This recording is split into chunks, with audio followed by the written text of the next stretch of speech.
It is an undeniable fact that everyone watching this video has told a lie at least once. Probably today. However, not all lies are created equal. There is a stark difference between, say, pretending to like the cake your grandmother made when she accidentally used salt instead of sugar, and telling the police that you have no idea where the body is buried.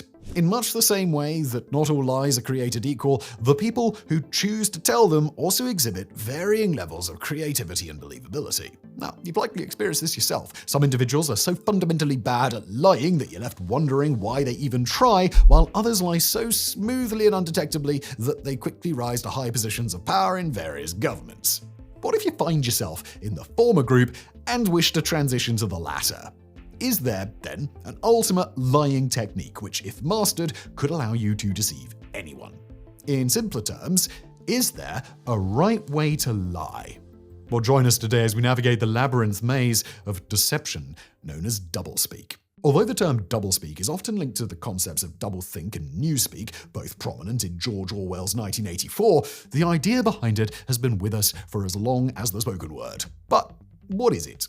Well, in simple terms, doublespeak is the practice of using ambiguous or overly complex language to obscure meaning or to make a situation or concept appear more favorable than it really is. A great everyday example of this can be found in job titles. Imagine you're browsing your favorite job search website and you come across two different job advertisements. The first advert reads, position, domestic cleaner. We're seeking a reliable household cleaner. Duties include vacuuming, dusting, mopping, washing up, making the beds, doing the laundry, and taking out the trash. The second advert reads, residential hygiene technician. We're seeking a dedicated individual to support the seamless operation of a private domestic environment. Responsibilities include precision floor particulate removal, surface debris and allergen control, hydration-based flooring sanitation, culinary implement cleansing, soft furnishing, presentation and arrangement, and refuse management and disposal logistics. Now, clearly, these titles describe the exact same job with the same responsibilities, yet the latter attracts more applicants simply because its wording makes the position appear far more professional and important.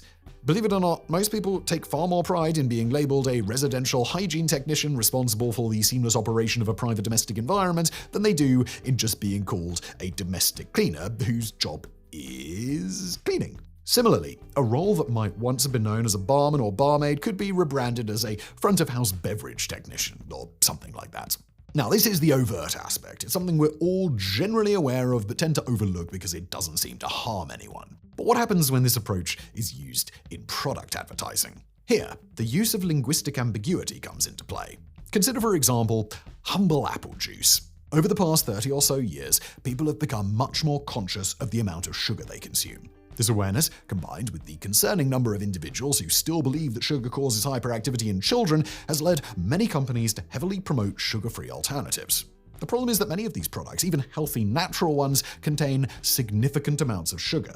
For instance, a single serving of fresh apple juice can contain the equivalent of 5 teaspoons of sugar. So, how can an apple juice manufacturer make their product appear healthy without adding anything beyond words? Well, simple. They can print no added sugar on the bottle. While this label does not make the juice any healthier than that of a competitor who chooses not to include the message, the extra words cause consumers to perceive it as the healthier option. Much like job descriptions, though, this isn't too bad. After all, it's only apple juice.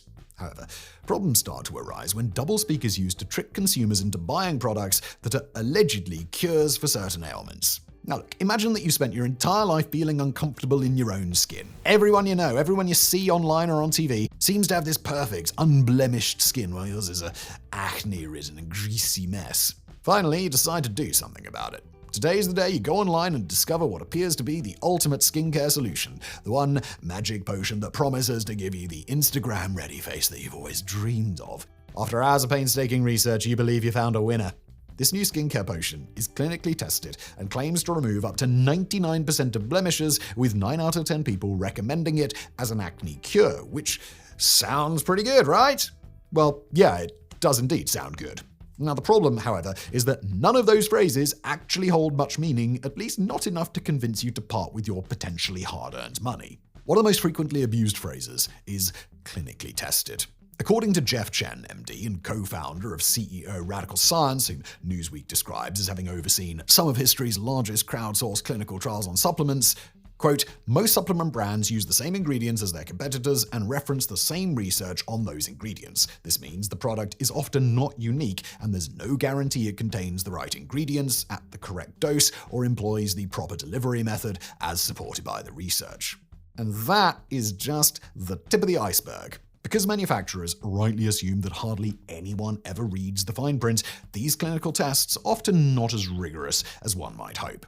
Especially, as is frequently the case, your hypothetical skincare potion doesn't actually contain anything that would fall under the remit of medication. Your product probably isn't directly lying to you, we are sure it underwent some form of clinical testing, but it's the liberal application of fancy words that grabs most people's attention, even if those words don't really mean very much.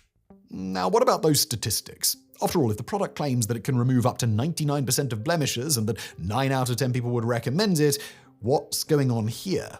Now, although these numbers are almost certainly not lying to you directly, they are far too vague to be taken even slightly seriously.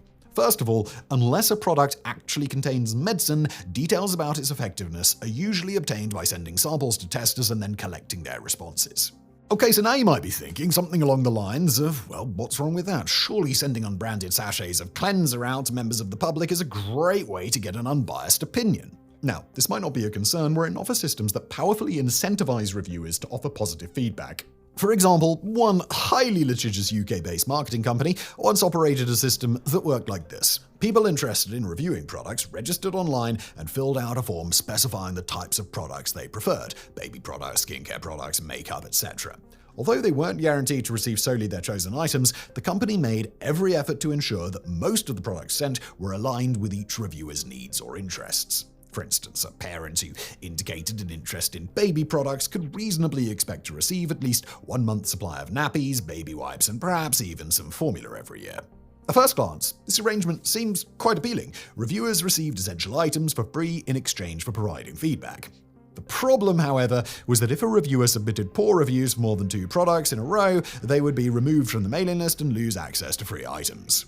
Given that the reviews provided were often the same ones cited in statements such as 9 out of 10 people would recommend this product, we could perhaps even suggest that the recommendations may have been obtained, allegedly, through somewhat deceptive techniques. Allegedly. Nonetheless, no outright lies were told. 9 out of 10 people who wanted to continue receiving free products to review did, in fact, say they would recommend them to a friend. Now, while most of this might be somewhat unsavory, we would hope by now that the majority of people understand the sole purpose of advertising companies is to convince you to buy a particular product. They don't care about the individual consumer. And if it appears that they care about anything other than getting hold of your money, it's because top-level executives have realized that if they can persuade you that they care, you're more likely to give them your money.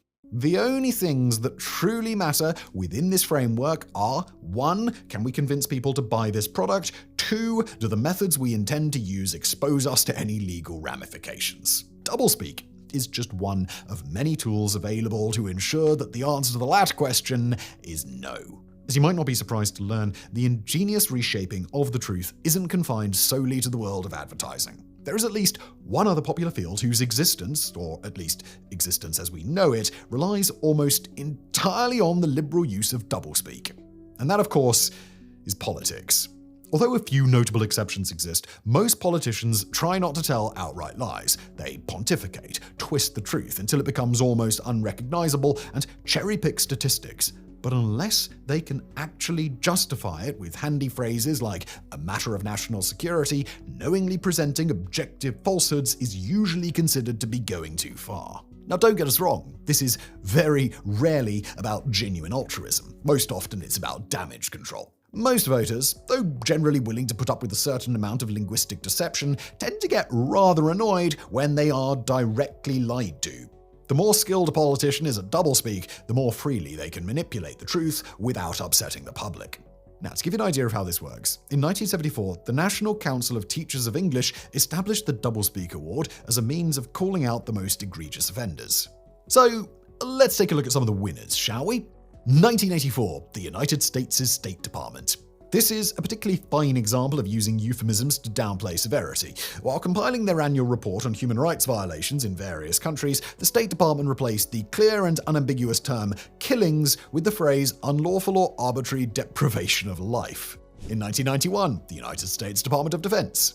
During the Gulf War, the Department of Defense went to great lengths to keep the true nature of their actions out of the news. To achieve this, they coined new terms for almost every aspect of their operations. For instance, a straightforward statement like, "Last night planes dropped bombs on several targets," was transformed into, "During last night's effort, several weapon systems visited various sites and delivered force packages." Then, of course, there is the most famous of all, enhanced interrogation. To appreciate just how effective this one was, consider the public outrage that erupted when news about various CIA black sites first emerged. Few were pleased to learn that their own government was torturing detainees. When it was framed as using advanced interrogation techniques, though, people just seemed more willing to accept it. Now, there is a school of thought that suggests the true power of doublespeak comes not merely from manipulation itself, but from our unsettling tendency to avoid digging too deeply into matters that might disturb us. In other words, people seem to prefer being deceived. When you consider this idea alongside some of the examples discussed today, it actually begins to make a certain kind of sense. Everyone has a friend or acquaintance who describes themselves as a government-assisted screenwriter who is currently between projects rather than an unemployed benefit claimant. Although we might think less of that person for doing so, we would much rather be referred to as a residential hygiene technician than a domestic cleaner. It's much the same with advertising. Deep down, we know we're being deceived, yet we all know that advertisers usually get in trouble if they start spreading outright falsehoods. So, does it really matter if we end up being tricked into buying one brand over another? Politicians, world leaders, and other masters of doublespeak understand these flaws in human nature and exploit them fully. And that's when it becomes truly dangerous. When we accept, and to some degree even embrace, the smaller instances of doublespeak, history has shown that it becomes easier to accept phrases like advanced interrogation techniques, ethnic cleansing, or save the child, kill the Indian. So yes, in terms of effectiveness, doublespeak might be the right way to lie. But when it comes to morality, it could very well be the worst way.